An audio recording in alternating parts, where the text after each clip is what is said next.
It's a beautiful Thursday. Thank We you. about to have a good conversation. Yes. Do me a favor as you guys are joining, whether you are watching live, whether you are watching later on after the fact. Let me know you're here. Let me know where you're watching from. Let me know how's your mind, how's your heart, how you feeling today.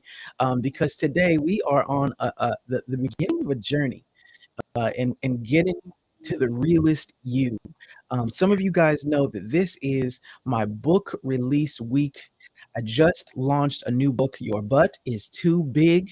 Uh, and in the book, we talk about the fact that your starting point in life, or at least the starting point of this part of your life, may be a place where you've been through some things, you Mhm, have some hurt, some wounds, some mhm. brokenness, some bitterness, some pain. Um, but if you acknowledge it, then you can work through it. You can heal Yes. from it. And I am excited today about the guest who is with me, and it's multifaceted and multi-pronged.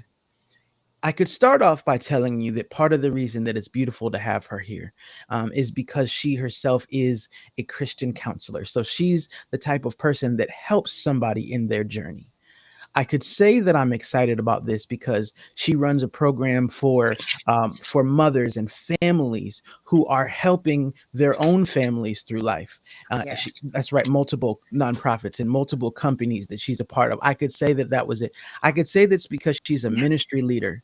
And that she shepherds people and pastors people and loves on people and shows the heart of God and everything. I could say that that's why, but it would also be the maybe because she's one of the people that I call when I'm tripping. That she's a voice of reason for me, and a person to say, "Now, Maurice, you tripping? You are gonna have to figure this one out." Like she's a person who will tell me the truth and keep it real, and then pray for me in the process. Um, so when I say there's a lot of reasons that I wanted this individual to join me today, I mean truly, there's a lot of reasons that I wanted her to join.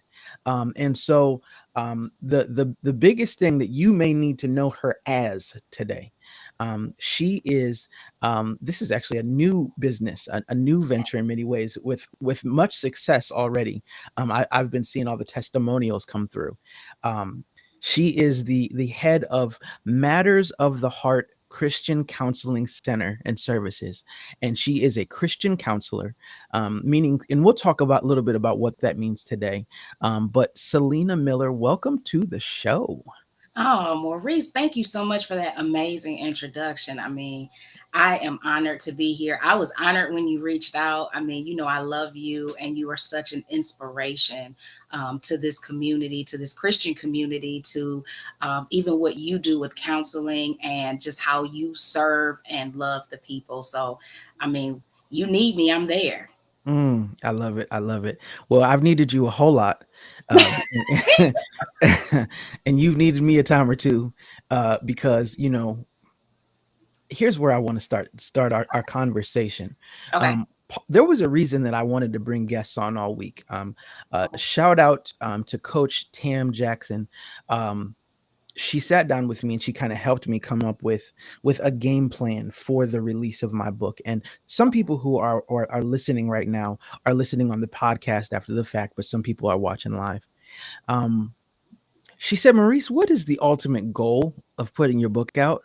And I gave it a super deep answer, because the Lord told me that I need to put out a book and I just want to follow what the Lord said. She, okay. Maurice, why are Mhm. you releasing a book? I was like, no, for real, like God said. And she said, okay, but why is he having you release a book? I said, so people can change their lives. Mm, Right. And yeah. so I realized that in order to really foster and spark change, it takes more than one person. Yeah. It takes more than one perspective, more than one voice, more than one bit of insight, right?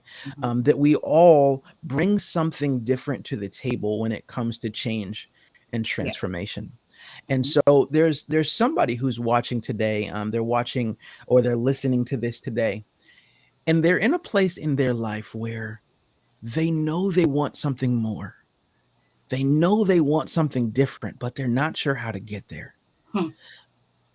I guess my question to start off today's interview is, how did you get here? How did I get here? Y'all ready for this story?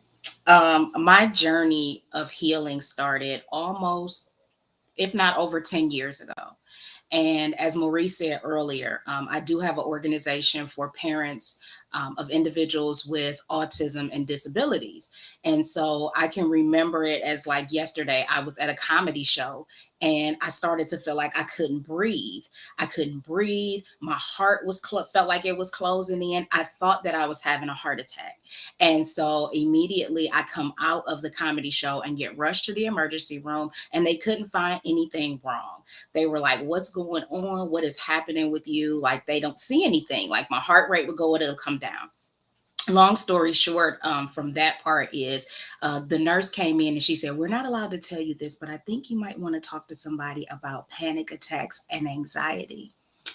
And I was like, "Really?" And she said, "Yes." And so a couple days after that, I reached out and started to work on the journey of overcoming anxiety and panic attacks. But that was an open door, because in order to start talking about my anxiety and panic attacks, we had to get to the root. What Mm, was causing my anxiety? What was causing my panic attacks? And sometimes you're embarrassed to say what has you anxious. So I danced around for a while, and finally I was like, you know what, if I'm here to get help, I'm here to get help. And so I need to be transparent and authentic. And the reason why I was having panic attacks is because I was afraid of dying. mm, And the reason why I was afraid of dying, if anybody is a special needs parent, the fear of leaving your child in a world that's not prepared for them nor have a heart for them can be fearful. So what that did is, as we started to explore that, the doors start to open up to childhood trauma, and then finding out that anxiety actually runs on the my side of the family through women, that I mm, wasn't the only one. So mm, it just was a door opener for a lot of other things. Then we start exploring who I am. Who are you? What has your life been like? What do you think about yourself? And so that part of the journey began. Now, there was a point in this journey where I felt stagnant. And mm, that's at the time that I came to the Lord 100% with my life. I'm serving in ministry, I'm working in ministry. And I'm like, there has to be something more to this journey, because at that time I was seeing a therapist that was, the world's therapist. And so she gave me excellent tools and tips to get through and work through my anxiety, but I always knew that there had to be something more. And mm, so at that point, I started seeking Christian therapists and Christian counselors, because as I began to study the word more for myself and learning who I am, I'm like, wait, there has to be a transformation that has to take place, not just an adjustment.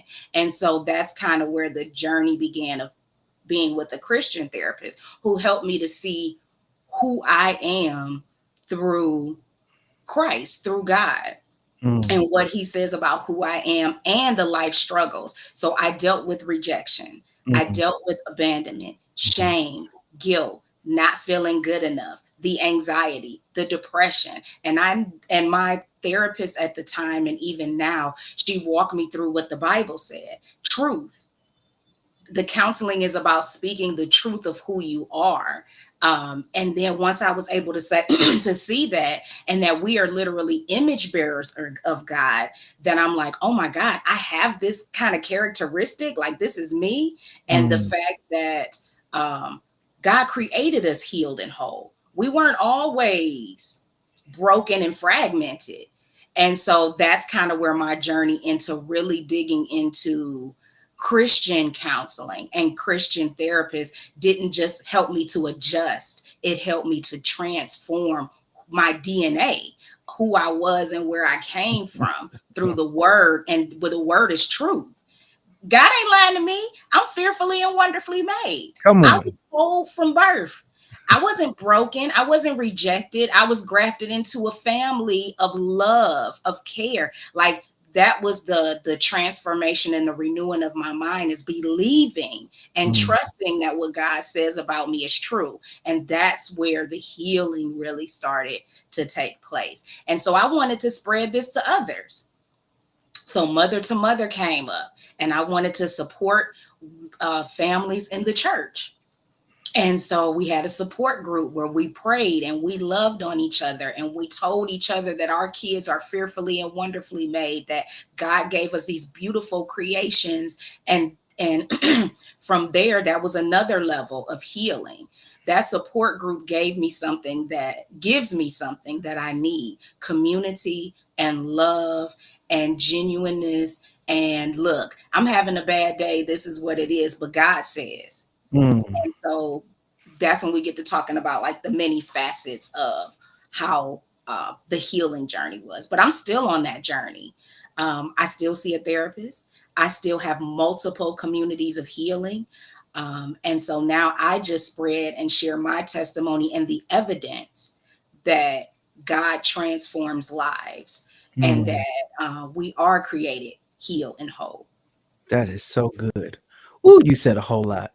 You got a pencil, or Yes. as the old folks say, you got a pencil. Yes, You got a sir. pencil. The dance from depression to, and then you're gonna fill in the blank with something, and that's gonna be your book title. The dance from depression to. Hmm. I Okay. had the other word in my head and it left, so it must be for you to fill out Okay. because Okay. you were I talking receive. about a dance, It and is. sometimes people want to leave the floor too fast, Hmm. and if you would just keep dancing, Just keep dancing. some eventually the music's gonna change. Hmm. It does. Eventually you'll feel out of step, and you'll find yourself in step when the music changes, when the dance partner shifts, when something on the floor changes. You'll find yourself Mhm. right in step. There's something in that Yep. for you. I don't know if it's a blog post. I don't know what that is, but That's so good. you spend some time with that. And so you said so many valuable things. One of my goals, as I have been conducting these interviews, I want people to hear that at any time that I do introductions, the Uh-huh. introductions make the person sound flawless and perfect, right? Right. And then you hear you're in multiple communities of getting support and getting help Mhm. and accountability, that you're Yep. still in therapy, that you're still working through things. And it Hmm. almost is the exact opposite of the message we tend to hear in the world. It's self-help, it's do it on your own, it's bigger, stronger, faster, all by myself. And at the end of the day, I Uh, don't know too many people who can actually heal, grow, change, and transform in right. an isolated way. How did you learn the importance of community?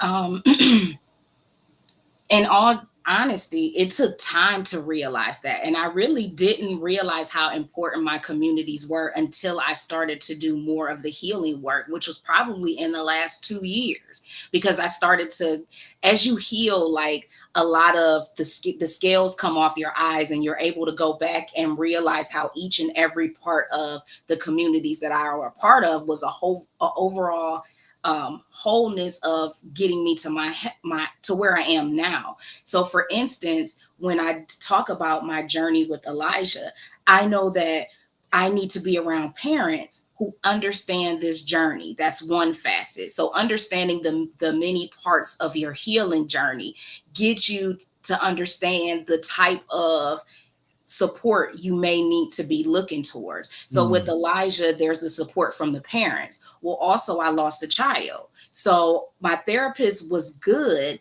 but she never lost a child. So she doesn't understand what it's like to grieve the loss of a child. So then mm, another area, I sought out a support group for grieving moms. So they mhm, helped in that way. And then when you come over to my spiritual life, well, I'm growing out of the current church that I'm in, but I'm not sure where I'm supposed to be going. I'm dealing with some church hurt. I'm dealing with some growth in my own self. I need to find a community of people that can undergird me, that can love on me, that can accept my authentic self, and then help to lift me up. And so then I had that avenue. Are And you an extrovert or an introvert, Selena? it's funny, Maurice, because it feels like the more that I get healed, I turn into an introvert. So the more that you become the realest, most authentic you, the more you realize you are an introvert, which is what I see, which is why I asked the question. And I needed someone to hear that today because Yeah. you're mentioning all these different plans. I know you were still going with your answer, No, you're good. but I just wanted to interject so somebody hears, yeah, but she's doing too much. I couldn't be around all those people. Yeah, but you can if it's life giving, That's right? it. The right people bringing the right things to your life Yes. will add to your life, not drain it.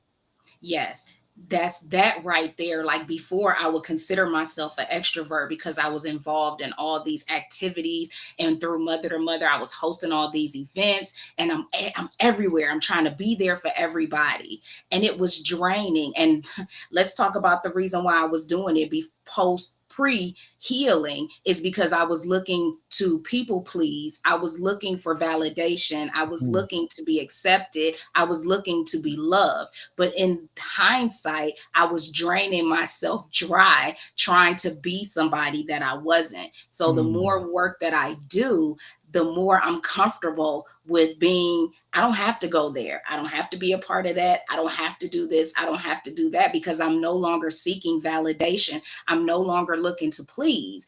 God, I am now in this place where I'm good at home with Netflix and chill with my husband, and that's the mm, day. But I had mm, to get to that place, and the communities that I'm a part of, they don't drain me, they fill mhm. me up. That's it. They don't drain me, they pour back into my cup. It doesn't feel like work when I'm a part of these communities because they are great places to be, that we give and take. Mhm, We give and we take. So yeah, that's why now I'm like, I think I am an introvert a little bit. mm. uh, And the only way I can tell, technically speaking, being introverted or extroverted is shown by the way that you recharge, so to speak. And mhm, you are classic for you'll be in a room full of people, and then at some point you're gone, like you are leaving. And I know because you got to go recharge your battery, right? yeah, P.S. That's also what Jesus did, right? yes, He would be yes, preaching, he would be teaching, and then at some point he was going to dip off to recharge his battery. yes, Um, but it's after doing something that is life-giving to offer you healthy perspectives, mhm, to offer you wisdom, to mhm, give you something that you need for your mind, your body, and your soul, then yes, you go back on your own, you take it in, you reflect yep, on it, and whatever else it is. yep, Um, so you said so much there, and I'm not gonna lean too much on into any one thing, but okay, I wanted because you said it so fast, I wanted everybody to hear what you yeah, go said. ahead. Hmm. So you said, you talked about Elijah. Yes, So Elijah is your son who has special needs, yes, who's a brilliant young man with the heart of gold, who loves the heck out of my kids. yes, And my kids love him. yes, And so you are a mother. yes, You deal with these issues that for some women they are taken out by trying to navigate and guide their child through the yes, journey because the world doesn't understand special needs. yes, And then on top of that, you talked about losing a child and grief and some things. And I yes, wanted everybody to hear that because there's nobody who's listening to this episode today or who's watching this video live who hasn't been through some trauma, yes, some pain, something real. Now, some people theirs isn't as dramatic, it's not as and some people it sounds to them to be worse, and hmm, that's part of why we can't compare pain. right, But what I do wanna speak to is, how do you learn how to trust the experts? You talked about going to a therapist and then going to a group of people for your grief, hmm, and some people feel like, "Well, if I go to a place to go talk and I'm already wounded, will that person not make the wounds deeper and worse?" mm. How do I find the courage to talk to a therapist, to a counselor, to a life coach, to a grief facilitator? How do I get that courage? Um, so for me, it was a couple of things. And one is I desired to not feel pain. I Mm, desired to want to feel joy. and peace. And because I felt peace before, I've always been driven to get back to that place when I felt as though, whether it was the grief overtaking me, whether it was being a special needs mom, like no matter how hard it was, no matter how many times in my head, I'm like, I'm afraid, I did it afraid. But also, Mhm. I wasn't afraid to. And I hope this encourages somebody is that if you do go step forward and you find that that therapist doesn't work for you, finding somebody else that will. And that's Mm. kind of where people's journeys stop, is that they say, okay, I had a bad experience with a therapist or a counselor, or that person may not have been the one that you mesh with. But don't stop, because not all counselors and therapists are the same. And so I even teach my clients that, is that let's see if we're a good fit for each other. So it's mainly, and the biggest of all is trusting God, that where he sends you, even if it's not the right fit, he does it for a reason, to see if you will persevere and stick through to go on to the next and not give up. Desire to want to be at peace and heal over your fear, and do it afraid. I had to, Mm. in my mind, it was, okay, what's the worst thing that can happen? This is for me. If I go into this place and this therapist don't understand me, what's the worst that can happen? I walk out and I find another person, because there will be somebody that you will be able to connect with. God will direct you to the person that you need if you trust him enough to guide you. And so that's just kind of for me, is that, is I don't know how I do it, except I trust God and I do it afraid. Trust God and do it afraid. That sounds like a T-shirt um, for your company. First of all, I got two things that I want to kind of branch off of. Hopefully, I remember both of them. Mhm, But, um, one of the things that I think that it's important for us to realize is that God uses people. mhm, Right? Because mhm. sometimes what happens is a person's been praying about something and they're fasting, they're praying, they're in their word, and they're saying, "Well, I'm waiting for God to move." Yeah, but sometimes God moves using people, his hands and feet, right? Yes, And so oftentimes it's the person you walk into the room with who is going to assist in the answer to the prayer. yes, Right? yes. And yeah, but they're using techniques they learned in school, and some of that stuff is science. Well, let's be clear. Science is only the study of what is. Yep. Science looks to understand and investigate what already exists. Mhm, So if a person has learned a method or a concept from science, all that is an understanding of God's creation, mhm, right? And so especially when you're in the hands of the right person, that mhm. you're in the hands of God Yeah, through the person, right? through the person. Mhm, Yeah, so that's the first thing I wanted to say. Um, the second thing, experimentation, mhm, right? And so you said something that was so critical. You said, if you find somebody to work with and it's not a good fit, I'm gonna go find somebody else. mhm. Um, now I know some things about you. I won't say anything I know, but I'm gonna talk about me a little bit. Okay. I know that at one point in my life, okay, I used to have me a drink or seven, right? And I used to smoke a little bit of, of the marijuana. Nobody's surprised with my long dreadlocks, right? Mhm, You mhm, got little baby dreads. I'm proud of you, mhm. right? Good. And so here's what I know. Okay. When I drank, I experimented.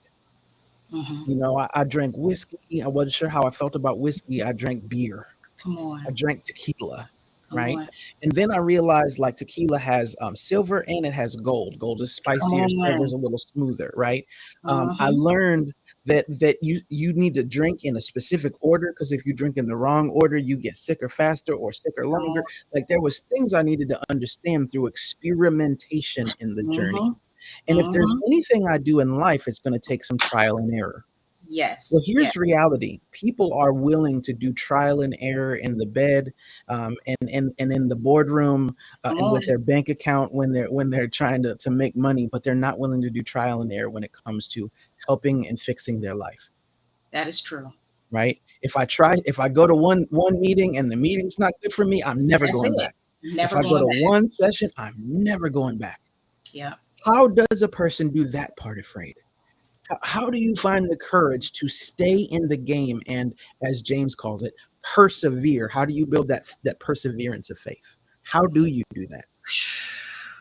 So I'll speak for myself. I had to want to be better more than anything else. And so, and not just me being more healed or feel better, but also because of the fact that I'm connected to other people who benefit from my health. So because I am a special needs mom, it's almost like for me, I have no choice in the matter, because that young man depends on me 24/7. Mm, Because of him, he is have been a driving force for a lot of what it is that I do, because he depends on me to be a certain way, and to be able to push through the tough times, and to be able to take care of him at a level that I need to take care of him. But mm, like I said before, for me, it was the desire to want to feel better. Yes, mm, transparency. I drank a lot.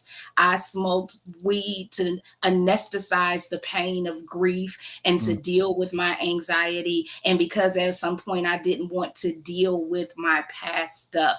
And for those of us who've been down this road, we know that it's only a temporary fix, and at some point you get sick and tired of being sick and tired. And mhm, that was what really pushed me to be like, you know what, forget this. I want to be well. I want to be whole. I want to be healed. I want to be all of who God created me to be from the mm, beginning of time. So it's already there. I have to push past my fears. And what I realized is when I did, and I was like, oh, this ain't as bad as I thought. It's the initial push, and it seems fearful. But when you start to really dig into it and start to feel better and start to see those changes and start to feel that peace, that right there was the drive for me to keep going. Like, oh, this is just one layer. Okay, let's take that layer off. What's next? Because I see the evidence. I mm. see what doing the In work the looks mirror, I like. see the evidence in I see I the evidence am in the the mirror. evidence. I Yeah. am the evidence. And that is, for me personally, that's what continues to drive me to heal. And so for someone who's sitting at home right now, like, well, I know I don't like how I feel. I'm having a hard time getting up in the morning. If you're afraid to do it alone, call somebody you love to walk with you. Mm, There were times when I lost Ava that I didn't want to do anything, but I was connected to people who loved me enough to say, what can I do to help you? And if it was days where I was like, I can't get up, but I want to, they've come to my house. So who are you connected to? This is where we go back to community being vital. As Bree would say, hashtag love shows up. And it has showed up for me in many, many ways. In that, when there are days I ain't want to get out the bed. And my mm, husband would come in and have to, whether he would have to help me or cook for me. So who are you connected to?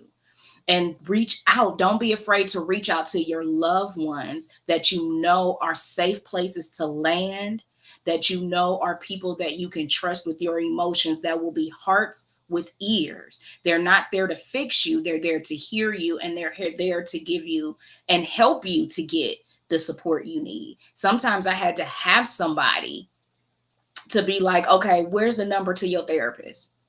And we need to call them so you can have a conversation, because you're talking about ending your life. mm. So even if you can't do it, call somebody you love that you know love you, and tell them, look, this is where I'm at and I need some help. Selena, someone really needed to hear those words. Um, it's hard sometimes to hear people talk positively when you're in a negative space, Yes. because positivity sounds like impossibility when you're in darkness. That Hmm. was real deep in the Holy Spirit. Right? Positivity feels like impossibility when you're in darkness. And so someone needed to hear you say, I'm thinking of taking my life. I'm questioning what is the point of all this. And I Yeah. know that, and I documented it in the book, I've been there, and not just once, not just in one season or in one year, Right. but different times in my life. I was Hmm. like, if I could just end this now, I don't have to suffer like this no more, because it's only going to get worse. Right. Yeah. And so that what you just shared gave someone a bit of hope and a bit of healthy perspective. Hmm. let's say there is someone who's watching this video, or they're listening to this podcast. They're in a dark place, and absolutely, we want to tell you, the first thing is, if you're thinking about ending your life, Yeah, get help immediately, right? immediately. That's step number one. Mhm. Is call somebody, tell somebody, speak to somebody, and do it immediately. Don't wait till tomorrow. After that initial piece, Mhm. how does a person who feels hopeless find hope?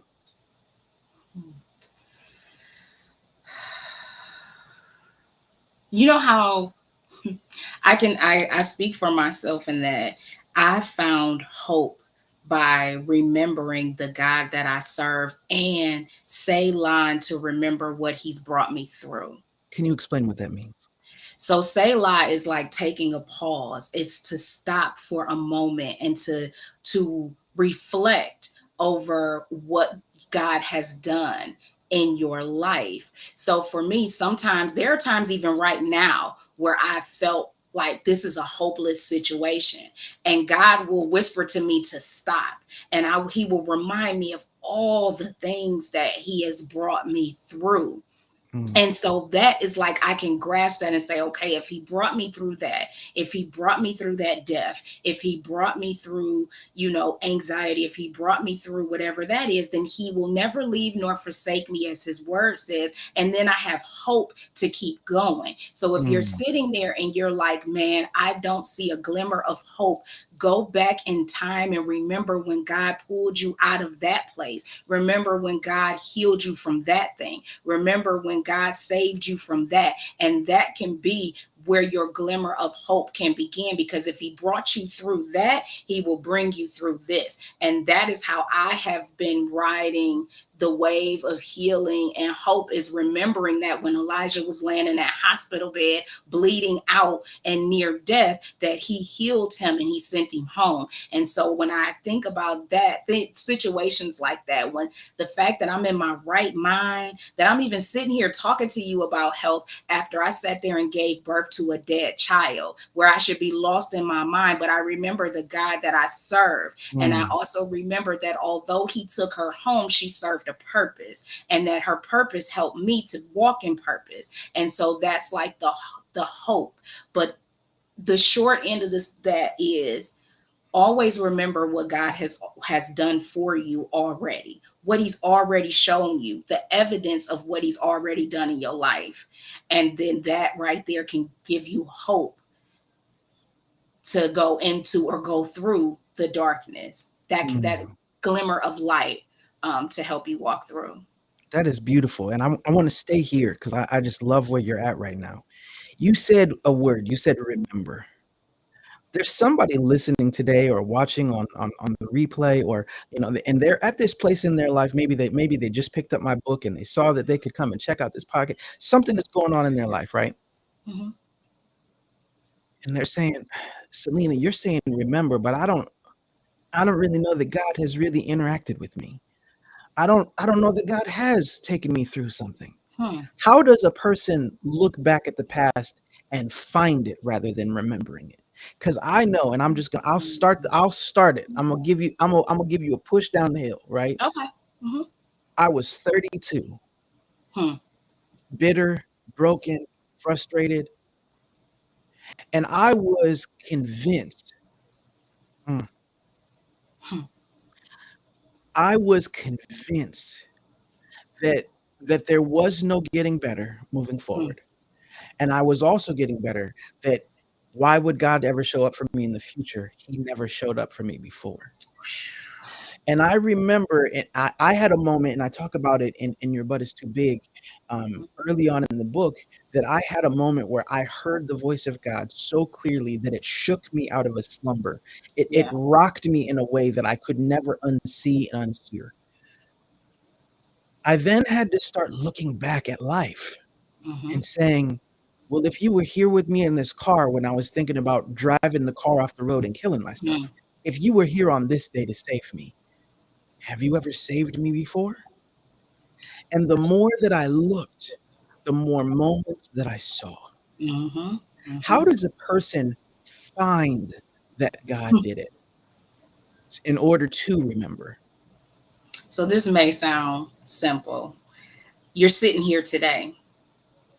The fact that you're even sitting here today and you're even having that thought of what has God brought me through. Let's start with the fact that you're sitting here alive and in your right mind right here. And then that can also help it to be a focal point of going back and what other situations have you experienced where God kept you in your right mind. Mhm. So let's just start with the fact that you woke up this morning. Let's Mhm. start with the fact that you're even sitting here having the thought of what has God brought me through.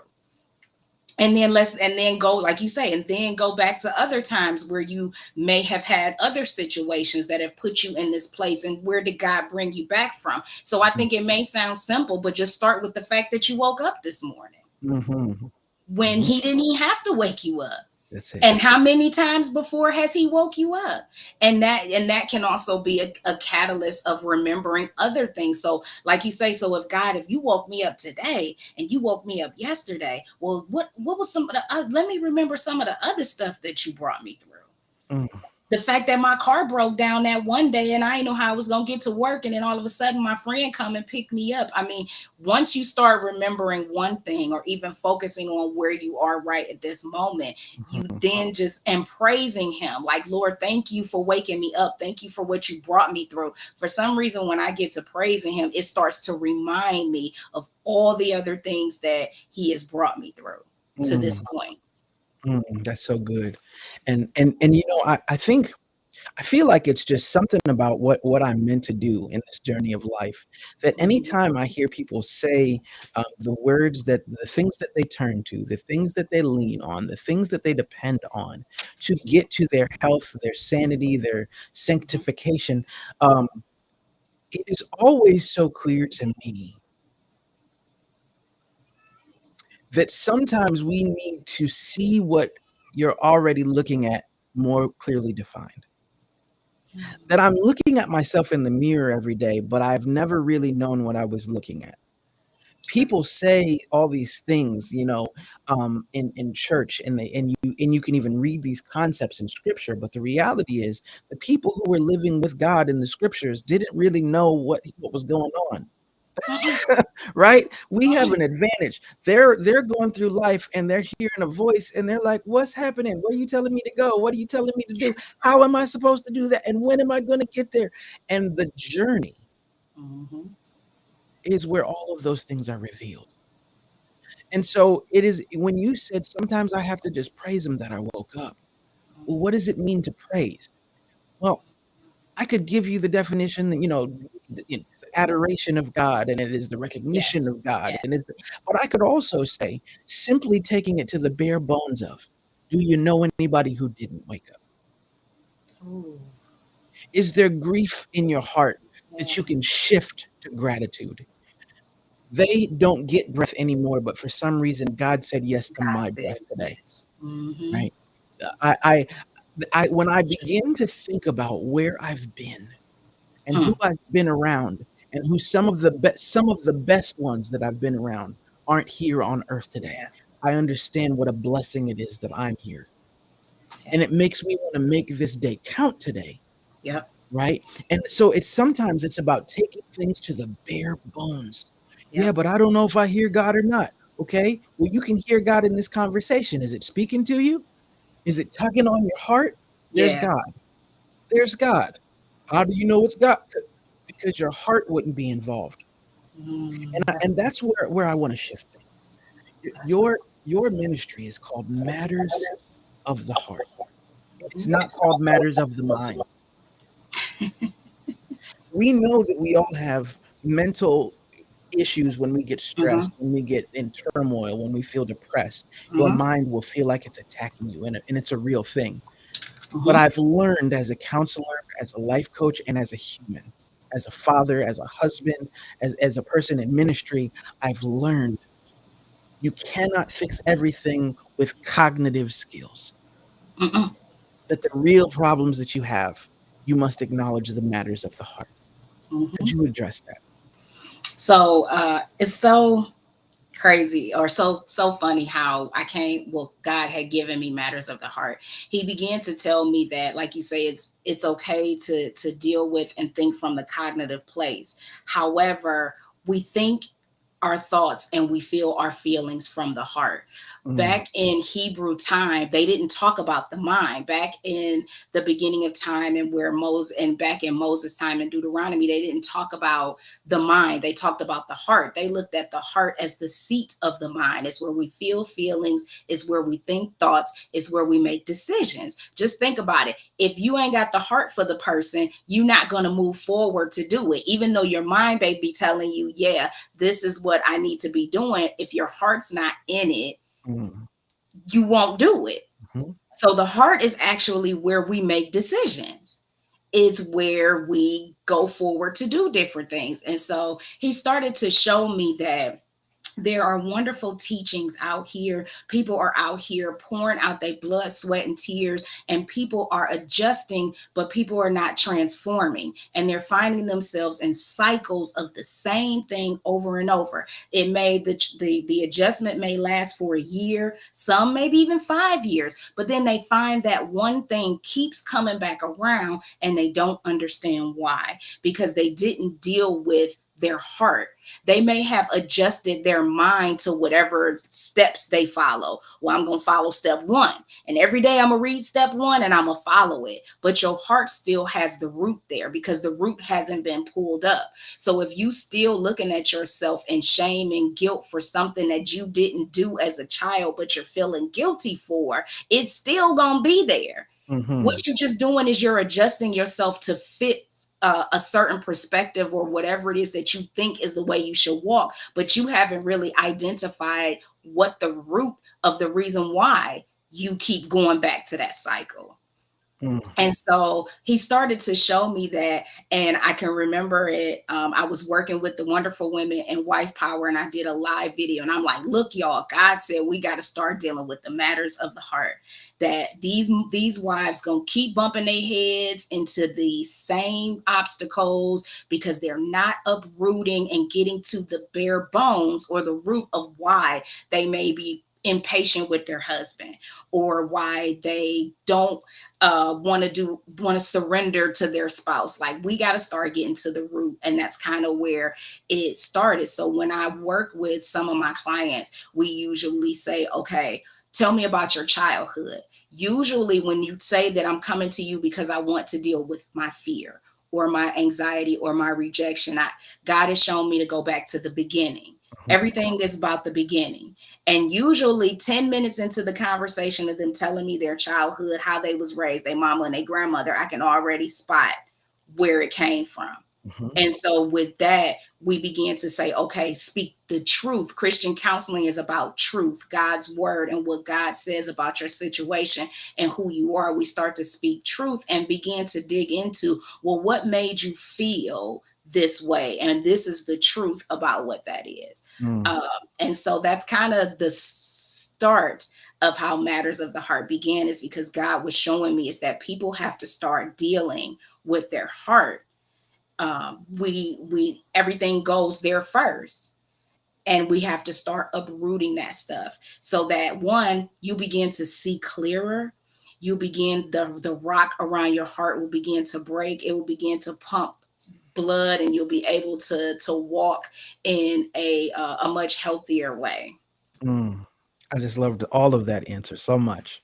Um, Ooh, that was a lot to unpack, and I really hope everybody who's listening right now is really taking this in because what you are explaining is that healing is a journey, not a moment, and Yes. that healing is a deep thing. It's a deep process, right? Yeah. Um, if I'm only focused on the cognitive things, I see this all the time with Hmm. clients. You sit in a room with someone and they will start to go through an exercise, whatever the exercise is. Hmm. Let's talk about this. Let's talk about where you've been, how you've been there, how you got there. Hmm. And you're listening to them, you're watching them, and you're saying, "Oh, you're completely on the surface right now." Yes. Or you're saying things that are heavy concepts, but there was a moment where you were talking and everybody was listening, and you started talking about the loss of a child and some other things, and you had to pause for a moment and gather yourself. Uh-oh. Oh, I hope I didn't lose you there. I don't know what that is. Okay, well, it looks like we're still live, so I'll just keep talking, and hopefully your camera comes right back. Um, and so as you were speaking, um, you were speaking to this concept of, and I'm just going to take you off camera until everything comes back on. Not a problem. Um, so Selena is talking, and she says, and I've gone through this, and I've lost that, and I felt this, and I've felt that, and she has to pause because you can tell she went there in story. And sometimes when I sit in front of a client and they talk about what they've lived through and what they've been through and what has hurt them and scarred them and pained them in their life, they're disconnected from it. And we learn that the only way that you can heal from it is to connect all the way to it, Mm-hmm. right? The only way that I can grow from it is to connect all the way to it. I have Mm-hmm. to look at the thing. I have Mm-hmm. to acknowledge the impact that it had on me, the loss, Mm-hmm. disappointment, whatever it might be. And Mm-hmm. once I can acknowledge how it hurt me, acknowledge the wounds that are still there or the scars that are still Yeah. there, now Yeah. we can talk about solutions, right? Mm-hmm. Mm-hmm. And somebody needs to hear this. There's a difference between a wound and a scar, Mm-hmm. right? There are some issues in my life that are scars. We can all look and we can see them, and Yeah. you can touch it. And if you touch it, it don't really have no effect on me because the Yeah. skin is healed. That's a scar. But I got some areas you touch me, and I jump 20 feet in the area, and I have a whole Yeah. reaction like a wounded animal. And you say, Mm-hmm. "What's that?" Oh, it's just a scar. No, brother, that's No, not a it's a scar. wound. That's a Mm-hmm. wound. It hasn't healed yet. And Mm-hmm. so if I need to heal a deep wound, I need to, they call it addressing the wound. Yep. The physical part, they call it addressing the wound. I have Mm-hmm. to clean it out. I have to do what I have to do to make sure um, that it's not going to be to spread or grow or become infectious.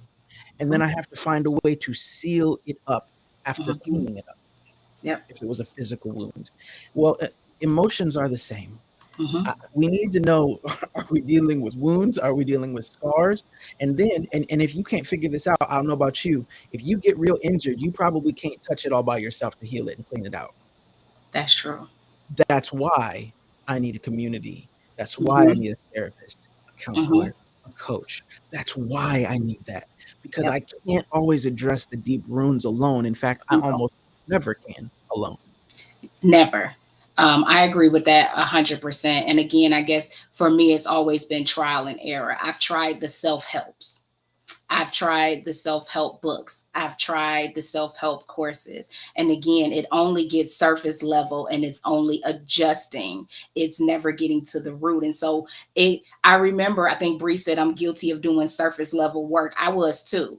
But here's why I was also guilty of doing that is because finding safe spaces to be able to feel as though you could be your authentic self to share and knowing that and understanding that in order to get to the root, you have to be transparent and honest with yourself. I Mm, had to be honest with myself. Like me doing surface work don't hurt nobody but me.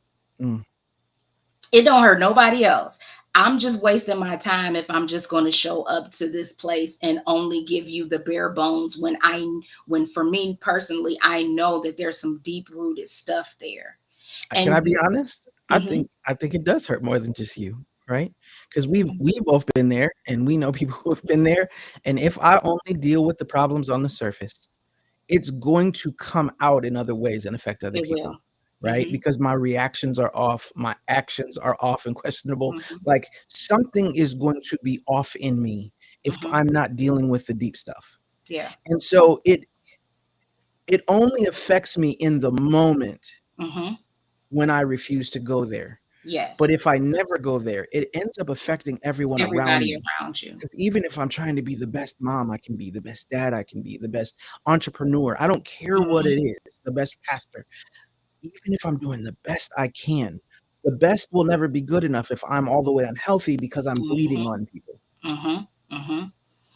That's true. I learned a lot about that in my marriage. I learned that a lot of my past I call baggage I brought into my marriage, and I bleed all over my husband. I think Mm, I looked, and this is here is like not on purpose, like subconsciously, I'm like looking to him to heal me and to love me through my pain, and understand that I'm tripping because somebody didn't love me the way that I should as a child, and expecting him to be my God, my father, my husband. I put some very um uh, heavy expectations on him that were not his, because the little girl in me hadn't dealt with the little girl issues. My husband mm, is my husband. He's not my God. And so that was the first thing God checked me on, is he is my child. You need to come to me and deal with your daddy issues. mm, He's not your dad. He's not your God. And so you're right in that I had a lot of stuff that I deal with even still that pours out onto my husband. I've had to come back and apologize plenty of times. And even on my kids, because of things that I saw when I was raised, I'm not going to raise my kids like this. I'm going to raise them totally opposite of what I seen. That backfired too, because then I tried to overcompensate because I hadn't worked through, um, because I didn't know at the time, and worked through some of my own um, issues and stuff. So you're right. Like when you only do surface level work, you're only going to get surface level healing, and you're still going to bleed out on those that you love. And for me personally, it just came to a point where I was like, you know what? I was sick and tired of being sick and tired. I saw what the effects of my behavior was doing to the ones that I love. I was always stressed out, always overwhelmed, always frustrated. And I was like, Lord, you're going to have to show me what these areas are, and then tell me where I need to go. And I just, at that point, I was like, you know what? I'm an open book. mm. Maurice knows now. I'll get on a platform in a heartbeat. Yep, In a I dealt heartbeat. with that abuse. Yes, I've dealt with drug abuse. Yes, I've dealt with this, because what I've learned is the more that I unearthed that and let it out, the more that I felt better and healed and whole. But then I saw what it was helping other people. People Mm, want to work with people who are transparent about their own journey, not just spitting a bunch of language that you don't understand, but showing that the God that you serve can heal me too, because they see your walk. They see the mhm, evidence that the God that you serve, that you always talk about, that you said brought you through this, you really are walking that. And so, yeah, I definitely had to learn early about that surface work. mm. And for somebody who's listening right now, you do need to hear this, and you might not like this part, but it's important. God is always going to call you deeper than you want to go, right? So even when you really start to do the deep work and you start to address the real, oh God, I haven't talked about this in 10 years, and I haven't dealt with this in 20 years, and I haven't worked on this in my whole life. There's always going to be a deeper place to go. Step Yes. one, right? And the second thing that I want people to hear, and this is so important, sometimes he dealt with the problem or she dealt with the problem, and now you need to deal with it again. And what I Yep. mean by that is Hmm. you today are different than you 5 years ago. Okay. Yes. You've had different life experiences, Hmm. your journey, you've experienced new things. And maybe 5 years ago, you went to therapy, you Hmm. worked through some things, and I mean, you went as deep as you could go. Yeah. And all of a sudden, the feelings are coming back. Maybe not Hmm. exactly the same feelings, but feelings. Hmm. Now some issues are arising. But I Hmm. dealt with that already. Well, no, see, you didn't deal with that. Hmm. She dealt with that. That Hmm. version of you did. You. But Yeah. now we're here. And Hmm. now, since now is the only moment you can exist in, you can't exist in the past. So So what you true. did in the past can't fix the past anymore. Nope. Today in the present is where you fix the issues from the past, Yep. right? Today is the day that you prepare for the future. Hmm. So if the problems arise today, if the feelings arise today, then Hmm. today I have to deal with it again. And I have Again. to go deep in it again. And I have to work through it again. Well, remember, it's the layers. Mhm. It is the layers. Think about an onion and how you peel an onion back in the layers. Like you say, you may have dealt with this particular layer of the rejection at this point, and you may have and you successfully got to where you needed to go at that stage of your life, at that layer. And then there's the next layer. So sometimes rejection will show itself in a different way, in a different form, because God will show you that this is something that you still need to bring before him. And as you continue to go through the journey, we never arrive. We Mm, never arrive. This is not about a destination. that's it. Hear me. Let's repeat that, Maurice. You don't get to, I'm healed I in would that like to. regard. I would We like would to. like to. The reality is that we live in a fallen world. Our flesh is made of sin, and we're having to navigate through this system in this world. So what we're on is a lifelong journey, a lifelong journey until we go to heaven. And there we are just uh she said, I don't like that. Yes, you don't. You never arrive. And it also makes sense. That's what keeps you before God. You got to keep that thing before God every time it arises. So I know for me, I know when I'm hitting another layer is being peeled off is because I would be feeling some of similar emotions. And I'm like, I'll call P and be like, man, I swore I did the work on this, man. Like, why am I feeling this again? And she helped me to understand a while ago is that it's the layers and the layers and the layers that continue to be peeled. And so I have to keep dealing with rejection when it shows up in a different way. And But for that, anybody who doesn't know who PMB is, that is, yes, um, you our go pastor ahead and prophet. tell we call her pastor prophet, which doesn't make any sense. But Right. most people are used to in this day and age going to church with a Hmm. pastor, but we actually go to church with a prophet. And she Yes. certainly does pastor some of us, but Yeah. so we call her the pastor prophet. I just wanted to make sure that people had that context. Um, Yeah. and I love that you called it when he starts to peel back the layers, right? Hmm. That to me, my favorite chapter probably in the book, or one of the two favorites, is the chapter "The Realest You," and that's why the podcast itself is called "The Realest You." I feel like as God peels off the layers, removes the layers, as Hmm. however he's doing it, right? If he's Yeah. doing it in a therapy session, if he's doing it with a counselor, however the layers are being peeled, Yes. you're ultimately getting to the realest version of you that God had in mind at the beginning. At the It's the beginning. you he created that maybe has been buried underneath the guilt, the Yes. shame, the pain, whatever it might be. Hmm. That's so good. And understanding and being patient and show grace to yourself through this journey, and that you didn't get here overnight.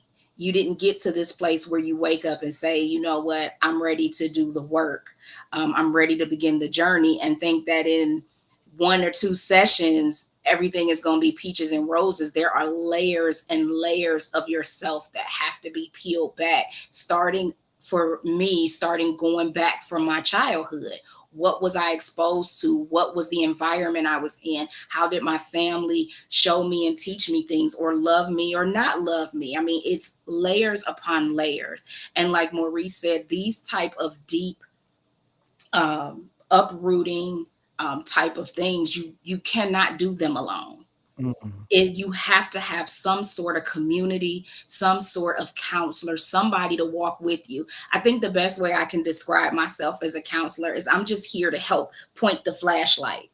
mm, So I'm like, I help to kind of, help navigate some of the emotions and the feelings and the thoughts, and let's see what God says about this. And then I share some of my own personal testimony, and the combination of all of that just helps to guide them. I'm not God, I'm a vessel of God. And so when I come and sit before you, he shows up and he helps to shine that light on certain areas that you may not know is there. And so that's why it's important to have someone with you that will walk alongside you, build a relationship with you, pray for you, and help steer you down this journey. mm. So this part right now, this is specifically for the people who are watching and listening live. Yeah. So this part will not be for the people who watch later on. Hmm. Um, as I began to pray about how was I really going to start to help people in the Yeah. journey, um, after I released my book. The book is one type of help, and it's going to kick your butt, and it's not going to be easy, and it still It is kicking is. mine. Still, let's be clear, it's still kicking mine. Okay, as Dylan said, Dylan Sellers was on Monday, and he said, "I thought I was going to read the book, but the book started reading me." Come on. Um, I was trying to figure out, Lord, how else can I help people this week? Hmm. And he gave it like, I saw your face. And when I saw your face, I say, "What about her?" He said, "She has a company where she helps people, doesn't she?" I said, "Oh yeah." And so here's what I want to do. I don't know if there's anybody who's watching right now who needs this, or maybe it's somebody who's going to watch later on today on the replay. But this is going to be a first come, first serve thing. Okay, there may be multiple people who listen to this and think to themselves, "I need what she offers." And I'm going to just begin by saying, if you need what she offers, it's on you to find a way. I'm gonna Mm. start there. Okay, your butt is too big. Well, I would try to reach out to her, but okay, your faith Mm. has to grow bigger Thank than you. what you've been through. Mhm. And so, if you're someone who needs what she offers, I need you to reach out to her. The first person to either reach out to her, you see her name, so you can find her on Facebook. Even if you're watching right now on YouTube, you can jump on Facebook real quick and find her. Or Selena, I guess you can give them your email address. But the Mhm. first person to reach out to Selena and say, "Uh, "Excuse me, I need to be a part of your course," and it's what, 6 weeks, right? Mhm. Yes. 6 weeks. So it's not going to be a patty cake walk in the park. It's going to be 6 weeks of investing in your recovery, Mhm. Mhm. your life recovery. Yep. Investing. The first person to reach out to Selena, it's already paid for. Yep. It's already paid for. Our ministry paid for it. Yep. So the first person to get a hold of Selena, you reach out to her today, and she'll tell you, "I'm sorry, you were number two." But if you're number one, we're going to go ahead and we're going to pay for you to take this 6 weeks of Christian counseling, Yes. because I don't want you to just want to get better. I want to watch you get better. Mhm. And it don't have to be with me. I know that I'm a life coach and I can help you too, but this is Mhm. bigger than me. This is about the kingdom. So, do you want to, Selena? Why don't you go ahead and give them your email address? Um, Yeah. what is the best way to So email you? the email is the heart matters number one at gmail.com. That was a whole lot. I know, right? Bree, can you type it in the chat? The The heart heart matters matters one one at at Gmail. gmail.com. All right. Mhm. So you reach out to Selena. We're not going to announce who it is or anything. I mean, that's nobody else's business. Mhm. And I did see in the comments that someone was asking if she took a certain type of insurance. So she can answer those questions if she needs to. But hopefully you're the person who messages first. Okay. Um, and I want to say this publicly. I'm not doing this so that I can stunt and floss or nothing, right? I just couldn't figure out another way for us to give something away for free Yeah. other than for you to hear about it. And I'm going to say this: if there's anybody else, if you, I wasn't thinking about this, but if you have this in your spirit, you're like, I don't need the Christian counseling, but I know Mhm. somebody who does. Mhm. I would be willing to sponsor someone. I would be willing to sponsor someone. Would you reach out to Selena yourself and say, Mhm. Selena, I really like what you're offering. And I know that there's some people who don't always have the money, but they have the need. I'll Mhm. sponsor someone. I would tell you it costs less than $300. It's not as expensive as you think for 6 weeks. Mhm. If I don't want to take an opportunity for someone, well, that's fine. So for you, if you don't want to take somebody else's opportunity, Selena can answer the questions for you about what insurance she takes and other types of payments. So I hope that someone takes advantage of this. Don't assume just because you're watching on replay that somebody has reached out to Selena already. Yes, please don't. Yes. Do not assume. that it has already been taken advantage of. And so this was important to me. And just so you guys know, this isn't the only time I'm doing this week. Okay. And it's I just want to help people. Um, and so if you're in need of the help, if you're in need of the support, please reach out. Yeah, And even if you're not the first person and you have to pay for it, it's an investment. it is. It is. Thank you, Maurice. This was amazing. Thank you so much for inviting me on today. Just thank you for just being who you are. Just thank you for continuing to love God's people, to continuing to take the gifts and talents that He's given you to help to better the kingdom. Mm, And you're just amazing. Continue doing what God instructs you to do. Continue to walk your walk the path that He has you on. Um, I can see that there's going to be some beautiful, amazing things for you and your family on the horizon. And everything that you went through was not in vain. mm, Everything that you experienced, even up until now, was not in vain. And so the greater is here. And so continue to just keep your eyes on the prize, and the prize is God.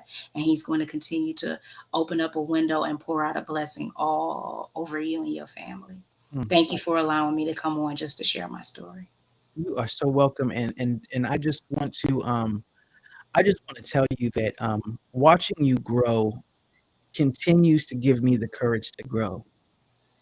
And I really genuinely mean that.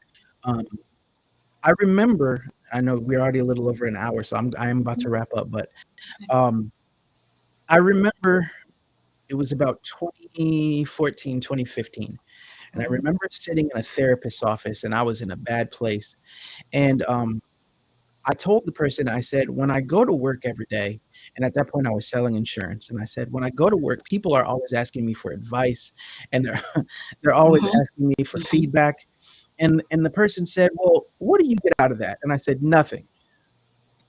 Mm-hmm. She said, "What do you mean?" I said, "Well, they ain't doing nothing for me. I'm just pouring into them, and I'm empty, right?"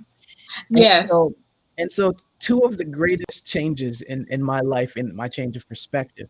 Number 1, I've learned that I've never sat in front of a client that I didn't have something to learn from. So Yes. I'm always learning and growing at this part of my life, and that's not Mm-hmm. just talk, it's real. Yeah. The second thing is I've learned to really value surrounding myself with people who refuse to stay stuck.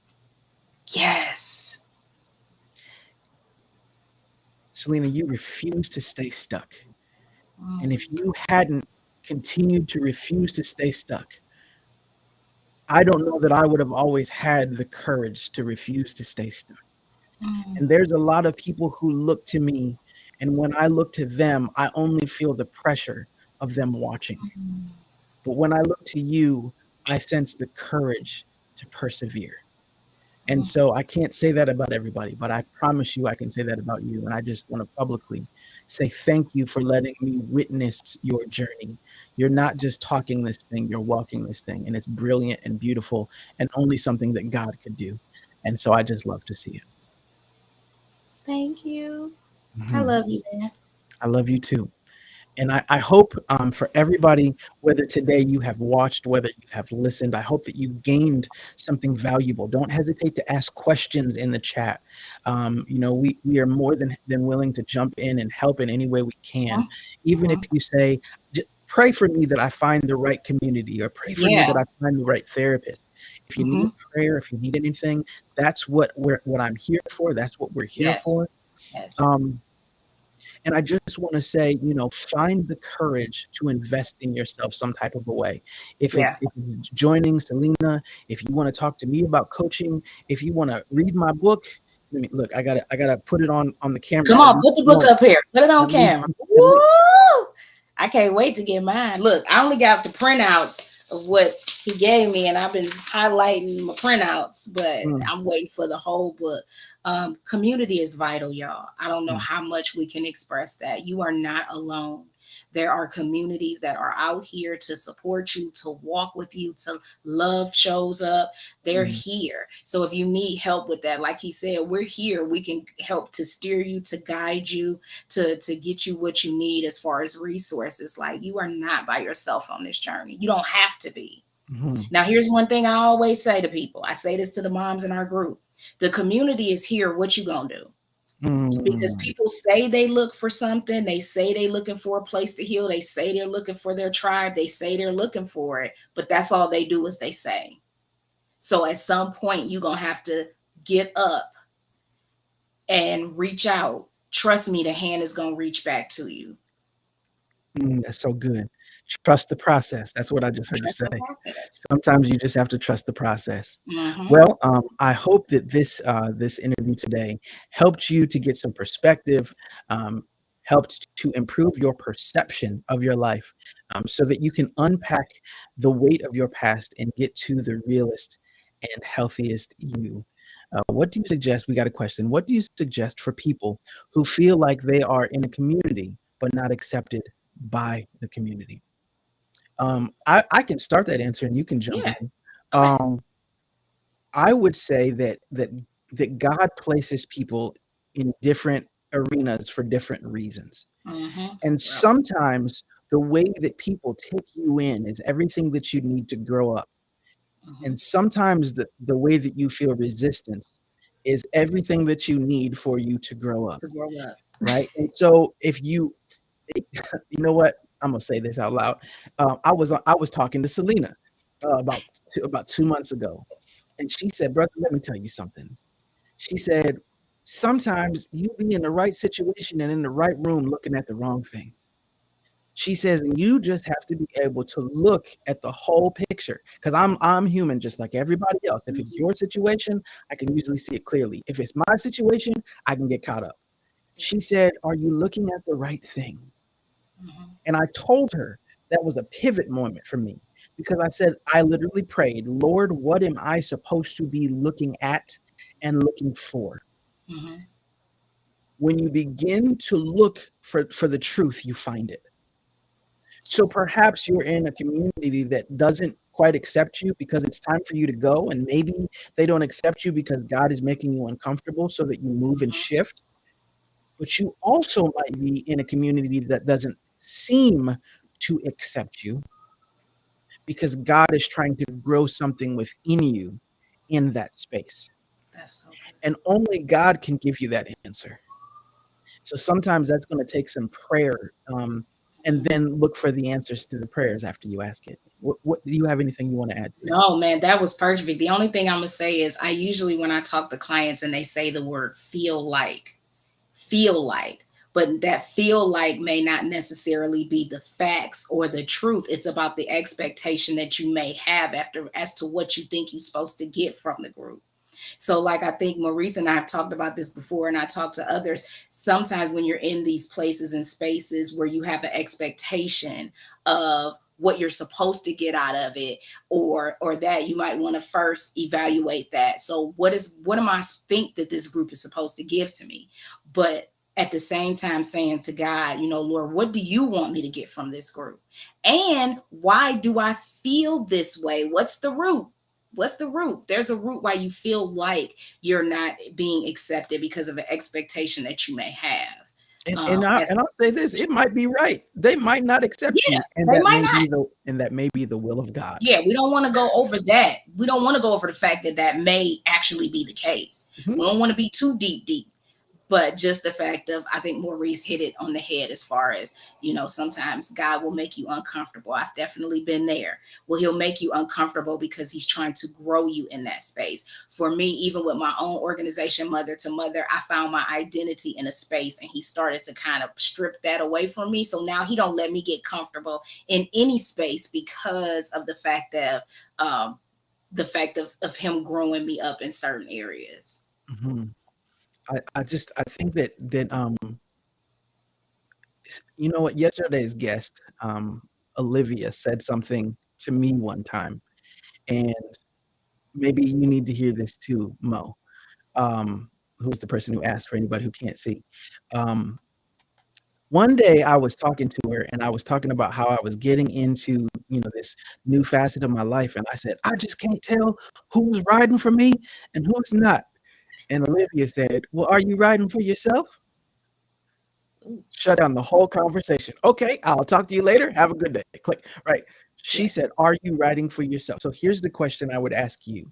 If Mm, you're sitting in the midst of a community and you're looking around feeling accepted, the question is, are you accepting yourself? that's so good. Because oftentimes what you'll notice on the outside is what you're feeling about yourself on the And the inside. inside. And sometimes God wants you to know, hey, me and you are enough. Like I made Come you, on. I formed you, I knew you, I got you to this point. I got something for you. It's gonna be okay. And he wants you to accept you, and then more people will follow. So the real question might That's be, good. do you accept you? That's so Olivia changed my whole life. She said, are you riding for you? I said, check, please. Gotta go. Gotta go. That was so good. That oh wow. Dang. Well, I That's told so good. everybody when I started that interview, I said Olivia snatches edges, She and does. she owed me one because I done snatched a couple of hers out, and I didn't. She caught me off guard with that though.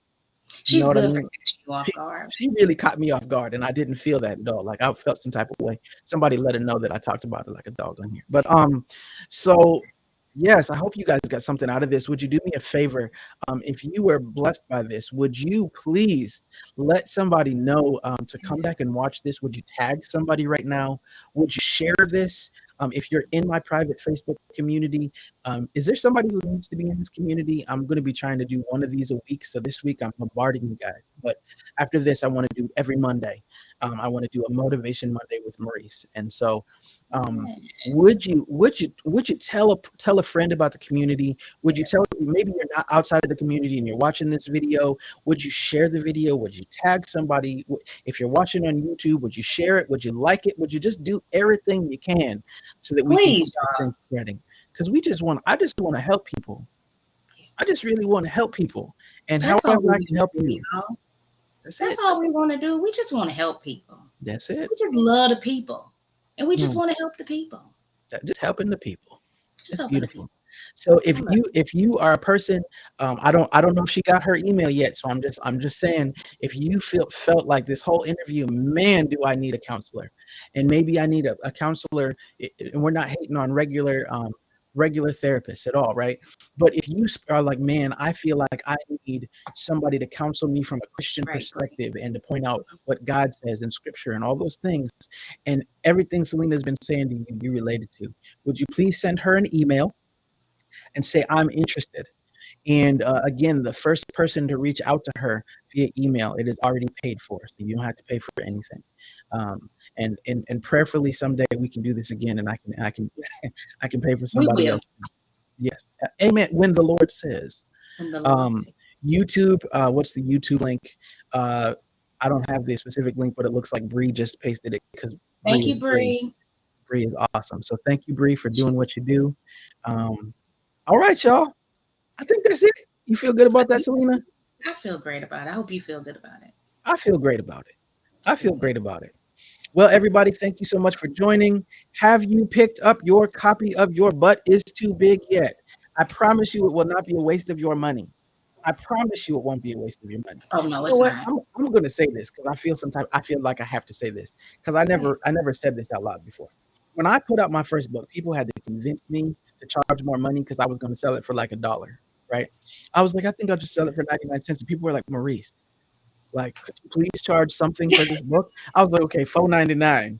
And they were like, okay, you got to at least charge like $10, $12. I said, when I put out Yeah. my first book, I did not want to charge. Okay. Um, and I charged $12.99 for my first book the whole time it was out. And I felt some type of way for it. When I dropped it to $9.99 the other day, I took a deep breath, like, praise God, I don't have to charge so much for this book. That's the truth. I don't care. Judge me how you want. This book, it's $14.99. If I would have charged $24.99, I would have still felt like it was worth it. Oh yes.